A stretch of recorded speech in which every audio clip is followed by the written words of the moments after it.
નમસ્કાર. આપણી આજની ઊંડાણપૂર્વકની વાતચીતનો મુદ્દો છે માતૃભાષા શિક્ષણમાં મૂલ્યાંકન.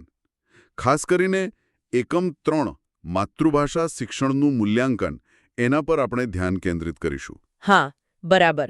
આ સ્ત્રોતમાં વાચન, નિબંધ લેખન, અહેવાલ લેખન અને વિચાર વિસ્તાર આ બધાના મૂલ્યાંકનની પદ્ધતિઓ આપી છે.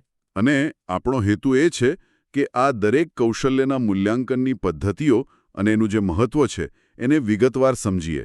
તો ચાલો શરૂ કરીએ. ચોક્કસ. અને જુઓ, મૂલ્યાંકન ખરેખર ભાષા શિક્ષણમાં બહુ જ અગત્યનું છે.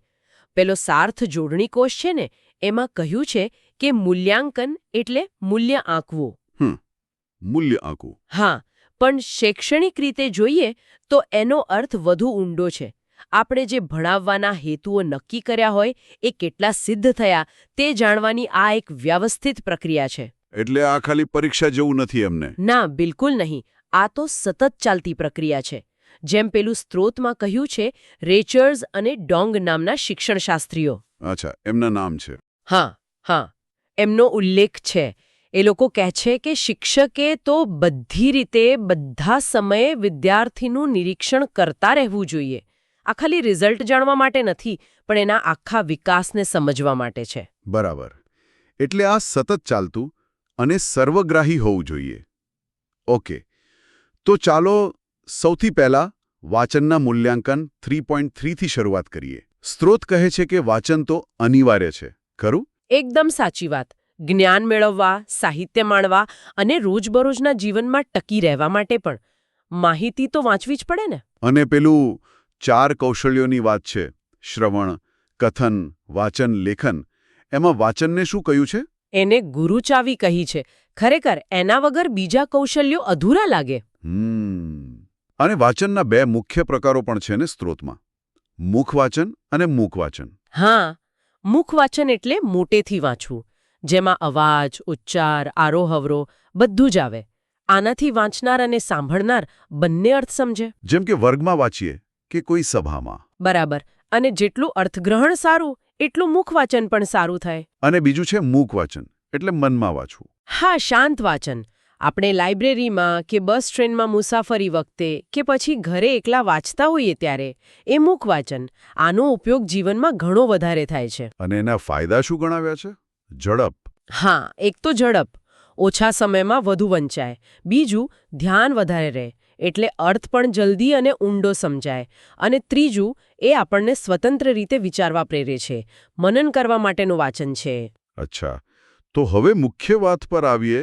વાચનનું મૂલ્યાંકન કરવું હોય, ખાસ કરીને મુખવાચનનું, તો કઈ કઈ બાબતો 3-3-4 જોવાની? સ્ત્રોતમાં તો લાંબી યાદી છે. હા, અને બહુ જ ઉપયોગી છે, કારણ કે એનાથી મૂલ્યાંકન ચોક્કસ બને છે. જુઓ, એમાં શું શું છે. એક તો પુસ્તક કઈ રીતે પકડ્યું છે, આંખથી કેટલું દૂર રાખ્યું છે, પેલો 1 થી 1.5 ફૂટવાળું. ભૌતિક બાબત થઈ આ તો. બરાબર. પછી આવે છે ઉચ્ચારણ. શબ્દો શુદ્ધ બોલાય છે, જોડાક્ષરો બરાબર છે, વાંચતી વખતે પ્રવાહિતા છે કે પછી અમસ્તા જ અટકી જાય છે. હા, ઘણા વિદ્યાર્થીઓ અટકી જતા હોય છે અથવા શબ્દો ગળી જતા હોય છે. બરાબર. એટલે એ પણ જોવાનું કે કોઈ શબ્દ છૂટી નથી જતો ને, કે પછી ખોટો શબ્દ ઉમેરાય નથી જતો ને. પછી વિરામ ચિહ્નોનો ખ્યાલ રાખે છે. અલ્પવિરામ પર થોડું અટક્યા, પૂર્ણ વિરામ પર પૂરું, પ્રશ્નાર્થનો ભાવ આવ્યો. અને અવાજમાં આરોહ અવરોહ, ઉતાર ચઢાવ. ચોક્કસ. વાક્યના ભાવ પ્રમાણે અવાજ બદલાય છે. જેમ કે ખુશી હોય, દુઃખ હોય, ગુસ્સો હોય, એ ભાવ અભિવ્યક્ત થાય છે. અને સૌથી અગત્યનું, વાંચેલું સમજે છે. એના વાચનથી સાંભળનારને અર્થ સમજાય છે. હા, એ મુખ્ય છે. બીજા પણ મુદ્દા છે ને, જેમ કે હસ્તાક્ષર વાંચી શકે છે કે પેલી માથું હલાવવાની ને આંગળી ફેરવવાની ટેવ. હા. બિનજરૂરી શારીરિક હલનચલન ટાળે છે કે નહીં એ પણ જોવાનું. આ બધું મળીને સારું વાચન બને. ખરેખર આ બહુ ઝીણવટભર્યું છે. પણ આટલું બધું યાદ રાખીને મૂલ્યાંકન કરવું, એના માટે કોઈ સરળ રીત, કોઈ સાધન? હા, એના માટે જ સ્ત્રોતમાં વાચન કસોટી પત્રક એટલે કે ચેકલિસ્ટ 3.3.5 આપી છે. અચ્છા, ચેકલિસ્ટ. એમાં શું હોય? એમાં આ જે બધા મુદ્દા આપણે ચર્ચા ને એના પર આધારિત પ્રશ્નો હોય.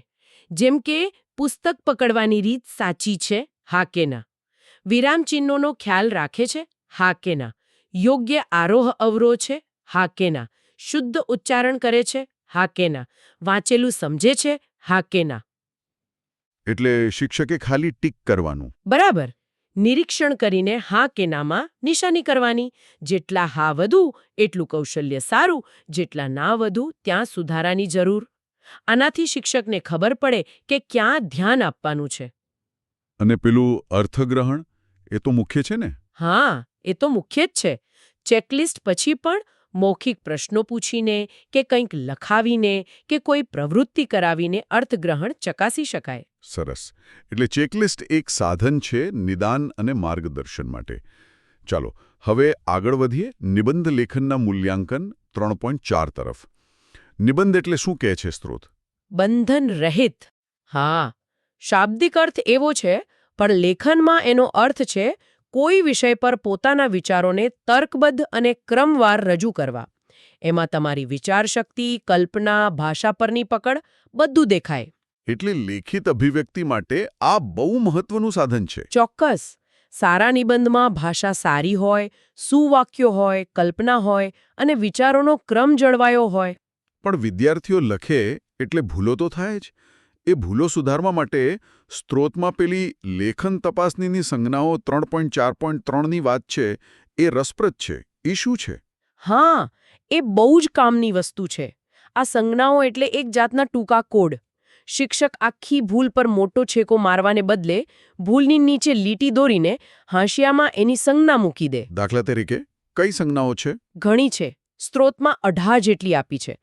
જેમ કે જોડણીની ભૂલ હોય તો જો લખે, વ્યાકરણની ભૂલ હોય તો વ્યા, વિરામચિહ્ન ખોટું હોય તો વિચિહ્ન, વાક્યરચના બરાબર ન હોય તો વાર, નવો ફકરો પાડવાનો હોય તો પા, અનુસ્વાર રહી ગયો હોય તો પેલું ટપકું ને આઈ જેવું ડોટ આઈ, હાંશિયો છોડવાનો હોય તો હા. અચ્છા, એટલે આનાથી વિદ્યાર્થીને ખબર પડે કે કયા પ્રકારની ભૂલ છે. બરાબર. અને એને સુધારવામાં મદદ મળે. પણ આ સંજ્ઞાઓનો ઉપયોગ ક્યારથી કરવો જોઈએ? હા, એ પ્રશ્ન થાય. નાના બાળકો માટે? ના. સ્ત્રોત કહે છે કે ધોરણ 1 થી 4માં આ સંજ્ઞાઓ ન વાપરવી. ત્યાં ખાલી ભૂલ પર ગોળ કરી શકાય અથવા સુધારીને લખી શકાય. ધોરણ 5 થી આનો ઉપયોગ કરાય, પણ એ પહેલા વિદ્યાર્થીઓને આ બધી સંજ્ઞાઓનો અર્થ સમજાવી દેવો પડે. બરાબર છે. હવે ખાલી સંજ્ઞાઓ વાપરવી એટલું પૂરતું છે કે લેખન તપાસતી વખતે શિક્ષકે બીજી પણ કાળજી રાખવાની છે? ના ના, બીજી ઘણી બાબતો છે. શિક્ષકનો અભિગમ બહુ મહત્વનો છે. જુઓ, એક તો ભૂલ નીચે લીટી દોરી સંજ્ઞા મૂકવી. પછી વિદ્યાર્થી પાસે એ ભૂલ સમજાવીને સુધરાવવી. ખાલી ઉતારો નહીં. સમજાવીને. હા, વારંવાર જે જોડણીની ભૂલો થતી હોય એનો મહાવરો કરાવવો. અક્ષર સારા ન હોય, જોડણીમાં તકલીફ હોય તો વ્યક્તિગત ધ્યાન આપવું. અને સૌથી અગત્યનું, શું? ફક્ત ભૂલો જ નહીં જોવાની. યખાણમાં કંઈક સારું હોય, કોઈ વિચાર ગમ્યો હોય, કોઈ વાક્ય સરસ લખ્યું હોય તો એની નોંધ લઈને પ્રોત્સાહન પણ આપવાનું. પેલી મોટી લાલ ચોકડીઓ નહીં મારવાની. હા, એનાથી બાળક બિચારો નિરાશ થઈ જાય? બરાબર. અને જોડણી કોષ વાપરતા શીખવવાનું. જરૂર પડે તો નબળા વિદ્યાર્થીનું લખાણ એની સામે જ તપાસીને સમજાવવાનું. નવું લેસન આપતા પહેલા જૂની ભૂલો સુધરી કે નહીં એ જોવાનું. આ તો ખરેખર શિક્ષકને માર્ગદર્શકની ભૂમિકામાં મૂકે છે. હવે ખાસ નિબંધનું જ મૂલ્યાંકન કરવું હોય તો કયા પાસા પર ધ્યાન આપવું? નિબંધનું મૂલ્યાંકન થોડું વધારે ઊંડું હોય. એમાં ખાલી ભાષા નહીં, પણ વિચાર અને રજૂઆત પણ જોવાય. એટલે પહેલાં તો વિષયને લગતું લખ્યું છે, વિચારો સ્પષ્ટ છે. પછી ભાષા શુદ્ધિ તો ખરી જ. જોડણી, વ્યાકરણ, વિરામચિહ્નો. હા, એ તો છે જ.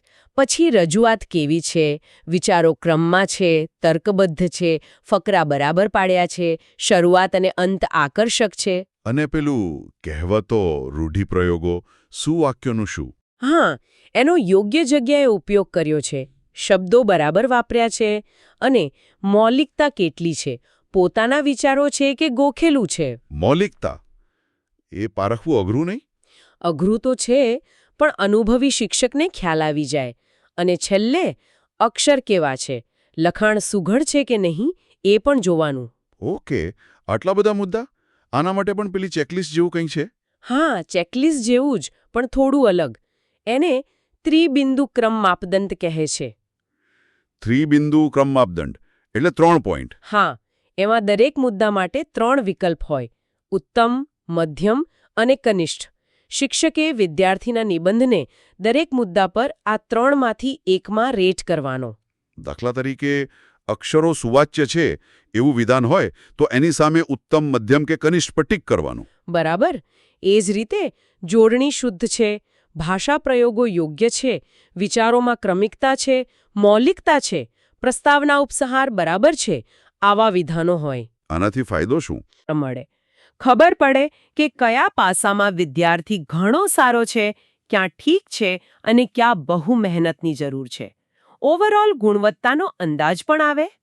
સમજાયું. આ વધારે ડિટેલ્ડ ફીડબેક આપે છે. સરસ. હવે નિબંધ પછી અહેવાલ લેખન 3.5. અહેવાલ એટલે શું? રિપોર્ટ. હા, રિપોર્ટ. કોઈ ઘટના બની હોય, કોઈ કાર્યક્રમ થયો હોય, ક્યાંક મુલાકાત લીધી હોય, એની વિગતવાર, ક્રમબદ્ધ અને સાચી માહિતી આપતો લેખિત દસ્તાવેજ એટલે અહેવાલ. શાળામાં પ્રવાસ, ઉત્સવો, સ્પર્ધાઓ પછી અહેવાલ લખાય છે ને? હા, લખાય છે. એ ભવિષ્ય માટે રેકોર્ડ બની રહે છે. તો સારો અહેવાલ કેવો હોવો જોઈએ? એનું મૂલ્યાંકન કરતી વખતે શું જોવાનું? 3.5.3. અહેવાલમાં મુખ્ય બાબતો છે. એક તો યોગ્ય શીર્ષક હોવું જોઈએ. તારીખ, સ્થળ વગેરેની વિગતો હોય. પછી જે ઘટના કે કાર્યક્રમ છે એની બધી જરૂરી વિગતો ક્રમમાં આવી જવી જોઈએ. ભાષા કેવી હોવી જોઈએ? ભાષા સરળ, સ્પષ્ટ અને શુદ્ધ હોવી જોઈએ. વાક્યો બને ત્યાં સુધી ટૂંકા. જોડણી વ્યાકરણની ભૂલો ન હોવી જોઈએ. અને મુખ્ય વાત, અહેવાલ તથ્યો પર આધારિત હોવો જોઈએ. એમાં અંગત મંતવ્યો કે બિનજરૂરી લંબાણ ન જોઈએ. એટલે ફેક્ટ્સ અને સંક્ષિપ્તતા. બરાબર. અને કોણે આયોજન કર્યું, કોણ હાજર હતું, કોણે મદદ કરી, એનો ઉલ્લેખ પણ હોય તો સારું. અહેવાલ વાંચીને આખી વાતનો ખ્યાલ આવી જવો જોઈએ. અને હા, મૌલિક હોવો જોઈએ. અને આના માટે પણ ચેકલિસ્ટ છે 3.5.4. હાજી, અહેવાલ માટે પણ ચેકલિસ્ટ છે, જેમાં હા, નામાં જવાબ આપવાના. પ્રશ્નો એવા જ હોય: શીર્ષક છે, દસ્તાવેજ બની શકે એવો છે, ભાષા શુદ્ધ છે, વિગતો ક્રમમાં છે, બિનજરૂરી લખાણ ટાળ્યું છે, જરૂરી નામોલ્લેખ છે, વગેરે. ઓકે, એટલે પેટર્ન લગભગ સરખી છે પણ મુદ્દાઓ કૌશલ્ય પ્રમાણે બદલાય છે. હવે છેલ્લું કૌશલ્ય, વિચાર વિસ્તાર 3.6. હા, શું છે? વિચાર વિસ્તાર એટલે કોઈ એક નાની પણ ગહેન અર્થવાળી પંક્તિ હોય, કવિતાની કે ગદ્યની. એમાં જે વિચાર છુપાયેલો છે એને ખોલીને સમજાવવાનો, ઉદાહરણો, દલીલો આપીને એનો વિસ્તાર કરવાનો. જેમ કે મન હોય તો માળવે જવાય એવી પંક્તિનો વિસ્તાર કરવો. બરાબર. એવી કોઈ પણ સૂત્રાત્મક પંક્તિ. આનાથી વિદ્યાર્થીની સમજ, ચિંતન શક્તિ અને અર્થઘટન કરવાની ક્ષમતા તપાસી શકાય છે. તો આનું મૂલ્યાંકન કરતી વખતે શું જોવાનું? 3.6.3. સૌથી પહેલા તો વિદ્યાર્થી મૂળ પંક્તિનો અર્થ બરાબર સમજ્યો છે કે નહીં એ અર્થને સ્પષ્ટ રીતે રજૂ કર્યો છે. પછી એ વિચારને યોગ્ય રીતે વિસ્તાર્યો છે. એના સમર્થનમાં દલીલો, ઉદાહરણો, દૃષ્ટાંતો આપ્યા છે.